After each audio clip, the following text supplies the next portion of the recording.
Certainly play some spells. We see him mostly in Dallas. He has an Open Series win there a couple of years ago, and he's off to a great start here in Atlanta. Both players starting off with a couple of lands. Barich on his side, he's got a Prairie Stream. For Anderson, he's got a Mountain, as round number 11 is underway. Well, it looks like Anderson here has kept a little bit of a sketcher here. He does have some spells to play early on in the game and 2 lands, but he's missing some color of mana. Does have a copy of Silk Wrap in hand, also has a Seeker of the Way. So does he want to get on the board with a creature, or does he want to get Jace off the table? That's the big question right now. Looks like he's going to go with Silk Wrap, wants to take care of Jace. And I like this strategy. Whenever you're at risk of missing land drops, which Todd's in that spot right now, I err on the side of slow the game down. Give yourself as many opportunities as you can to draw out of it.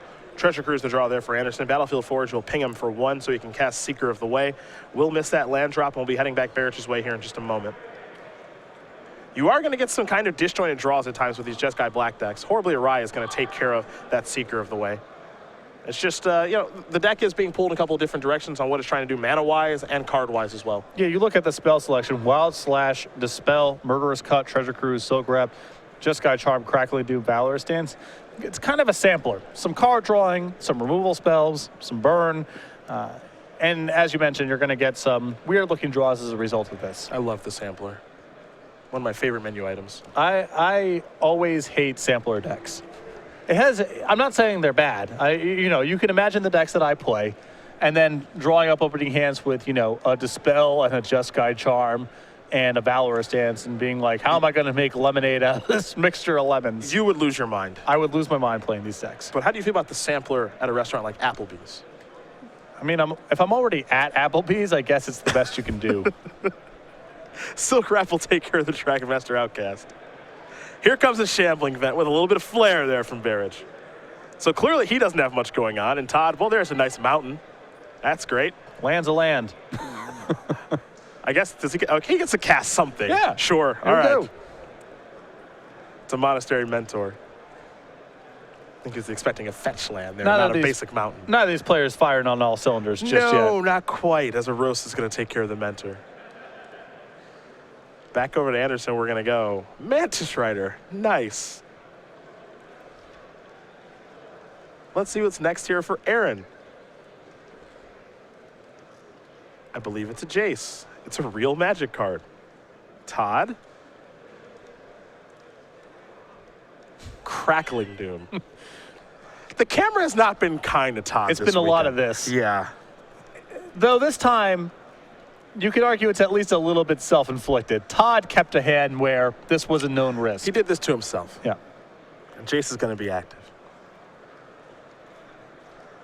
Fiery Impulse to the discard. That's card number 4 in the graveyard. Pro tip: your opponent activates a Jace, and as fast as possible, you say block. Yeah. Keep that one in mind. That's your trick. Jeskai Charm the draw. Todd, he can't take it. He just can't. Game's not even over. He just can't take it anymore. Fortunately for Todd to run that trick, you need to have a creature in play.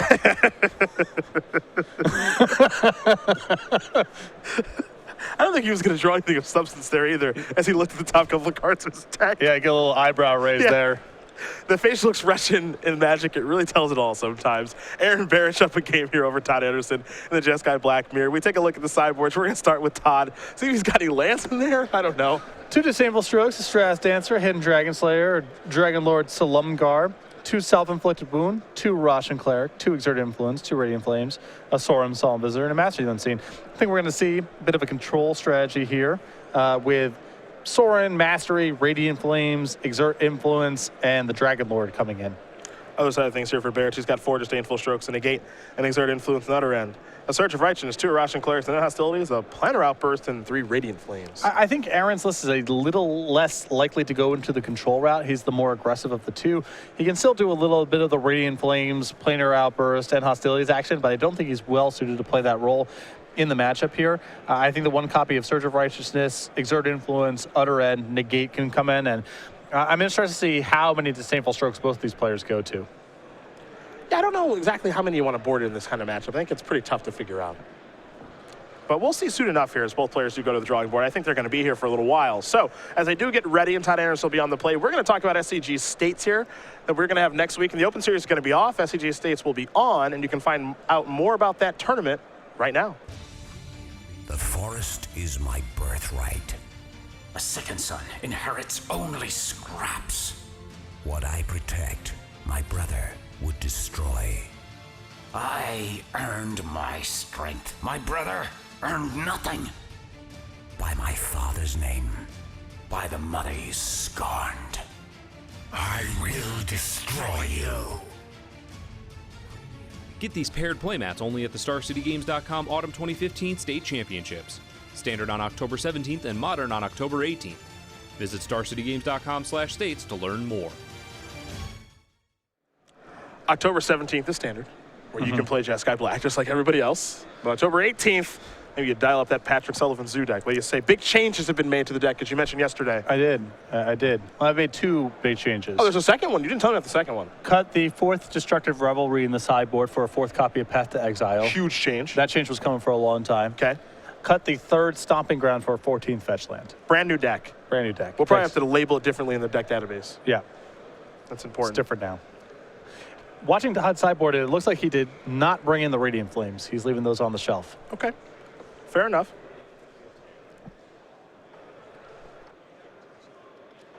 Well, he's going to be on the play. Now, let's see if he can actually cast the spells this time. Listen, That's some of the charm of the format. Your 4-color deck keeps Mountain Battlefield Forge. I don't know what to tell you. You did this to yourself. Like I said, I'm not saying that's a bad keep necessarily. He had some spells to play, but he knew. Flooded Strand is where Todd's going to start. A fetch land strategy. So, a little bit better.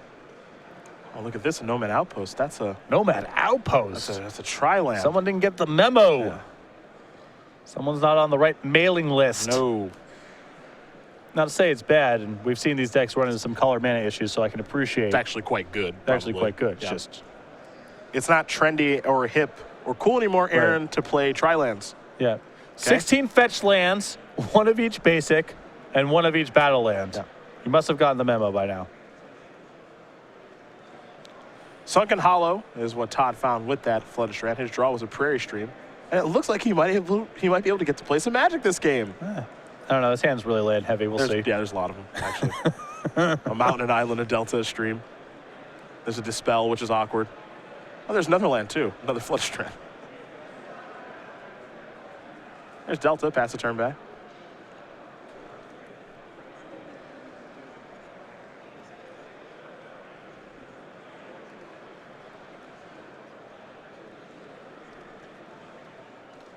An Island, and a Jace.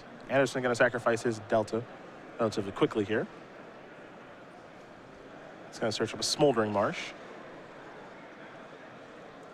And it looks like Todd, as far as colors are concerned, that's not going to be an issue this game. Now, spells, doesn't appear he has very many at this point. And killing Jace is priority number 1. Why? I do not think, because it's just going to loot and then flashback some spells. And, Oh. you know, it's Oh, Plains. just firing on all cylinders. Pass turn back.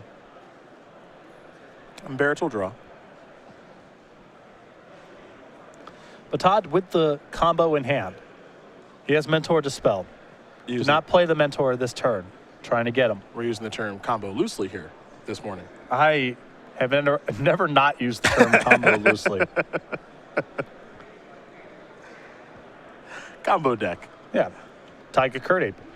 Combo deck. That's true.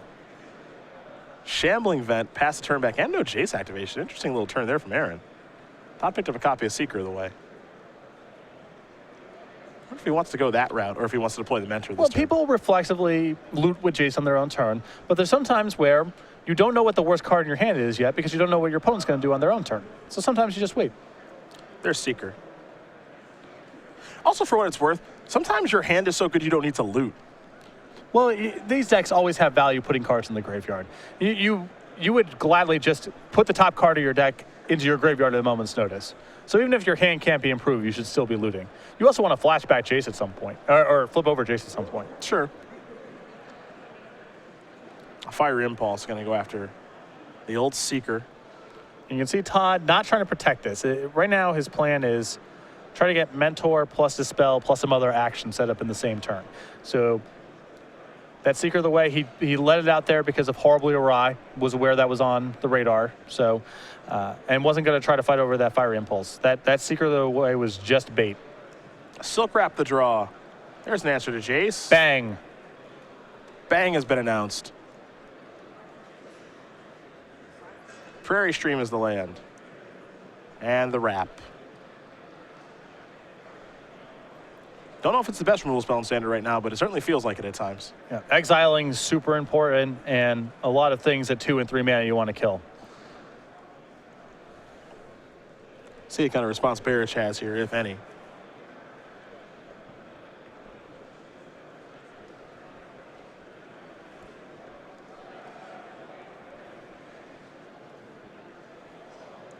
Looks like that's going to resolve.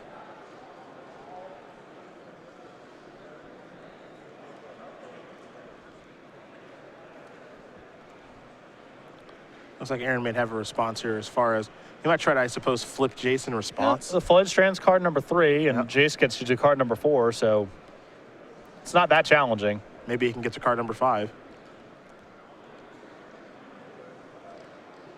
Yeah, I think he might be able to. Yeah, Crackling Doom, you. And now, activate Jace. Discard a card and flip it. Now, what's interesting about this is, I don't know if this is a win or a loss for Todd, this exchange. Well, I would say it's a loss. Todd was hoping that this would not happen, but he knew that if Barich could flip over the Jace, it would probably involve firing off a spell for no value, or close to no value, which is exactly what happened. He at least got a Crackling Doom for his trouble. Now Barich can flash that back, and Todd's still in trouble, but you know, if he doesn't go for it that turn, he can't go for it next turn, because Jace flips for sure. So that's his last chance. Soulfire Grandmaster, Jace will take up, and now we're going to head back Anderson's way. He'll draw a card. It's Mountain. Might be time to do that Monster and Mentor thing now. And I think he was hoping for better protection, but the game's slipping away from him, so he just has to go for this, hope that he can dispel a removal spell. There's something wrong with Barich's hand, and Mentor can drag him back into the game if he draws well.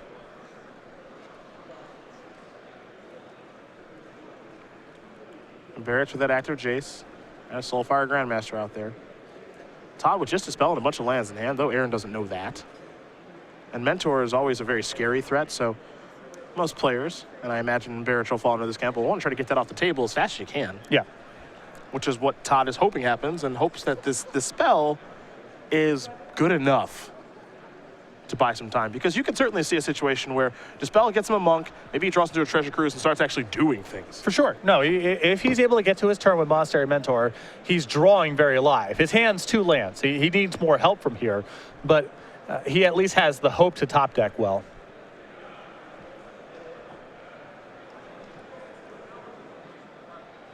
Bloodstained Mire. Sir Cracklesworth. That's not what that's called. Oh, Crackling Doom. Sorry. Apologies. He's going to make a Monk. Now he can't flash back the Crackling Doom because he has an island. This Jeskai Black deck is really pushing the limits. It's truly hilarious, honestly. Now, Fiery Impulse is going to be good enough to get the job done here, but yeah, the fact that he can't flashback Crackling Doom, which it makes sense. They have to play basics to facilitate the battle lands. They don't have a choice. I mean, that was a big risk there, though. Todd had a spell to follow up with. Suddenly, that Mentor's out of Fiery Impulse range, and there's another Monk. Yeah. Crackling Doom the draw. That's pretty good. This is a pretty clean way to get Jace off the battlefield and Soulfire Grandmaster. Yeah, this is a starting point. You know, all Todd is trying to do is keep his head above water such that if he draws Treasure Cruise, he can pull ahead. There's the Doom train. It's too bad that Todd's not mic'd up right now. He has a song for Crackling Doom that he sings. I'm not going to try to imitate it because I don't want to embarrass myself. Or Todd. True. Barich has another Jace to play in his hand. So I think he'll lead off there. He will. Not sure if he has a follow-up play or not. Beat downs. Not willing to do it. Well, with the fence? Yeah. Yeah, easy there. Dialed it up last game. Easy there, Tiger. Todd going to sacrifice a Flooded Strand here on the upkeep. Though it is information from Todd's side of the table. If Barich was not willing to go beatdowns in that spot, likely to have some counterspell in his hand. Big draws available here. A card like Jace, Treasure Cruise, Dragonlord Ojutai. Plenty of good ones available here for Anderson. He'll go with a Prairie Stream.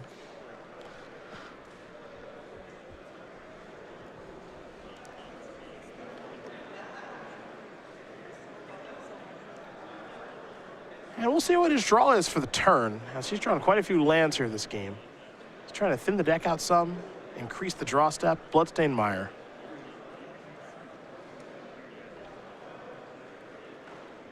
To go along with the Mountain. You wanted beatdowns, you got him. Love it. Yeah, me too. I mean, Barich could just fire up the vent and block. Go for it. But Todd, he knows. He's got to try to get in some points here and there. He's not going to win the game not attacking and not blocking. Take one. Yeah! Yep. Snuck it right in. Got it. Yeah. Are we in full minigame mode now? Where we're just... It's not minigame mode yet. It's not like Todd's beat. He's still drawing live. The point is that he's aware that he needs to have some things break his way. And he's got to pick up some points here and there to let that happen. Here's a Jace activation. Barich will draw and discard here in just a moment. Discarding Polluted Delta very quickly. Jace will flip. Might go up, might go down. We'll see. I believe Barich's draw for the turn was a dig through time as well. By the by. Anderson will draw a copy of Murderous Cut. Right on time. Nice. Bloodstained Mire pass. Barich will sacrifice his own Bloodstained Mire. I think we might see his dig through time here in just a moment. And it's a good thing he had that Mire because he only had one source of blue mana, but now he's got two thanks to the Sunken Hollow.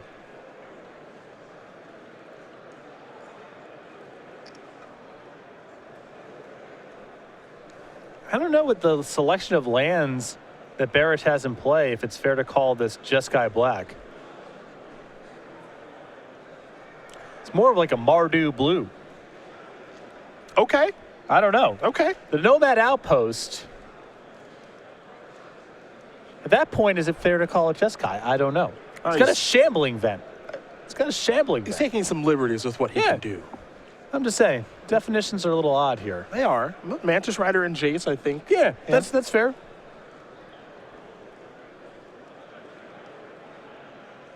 Oh boy, there's the Outcast. Powerful card there. Jace up to 7, pass the turn back. Barich in the driver's seat right now. Anderson with a Polluted Delta. He'll have to cast Murderous Cut to try to get the Outcast off the battlefield. Because that card's a real pain in the neck. Problem is that Todd didn't fight over dig through time. So even if he does kill the Outcast, I think there's a reasonable chance if Barich has Ojutai's command that he just goes for it at the end of the turn. Yep. Speak of the devil and it shall appear. Todd's going to extend the hand because he's got a land in his hand. He cannot beat the Outcast. That's going to do it. Aaron Barich's going to win this match here over Todd Anderson. 2-0. Jeskai Black Mirror goes to Aaron. He's up to 9-2 and well on his way to another Open Series top 8. So congratulations to him.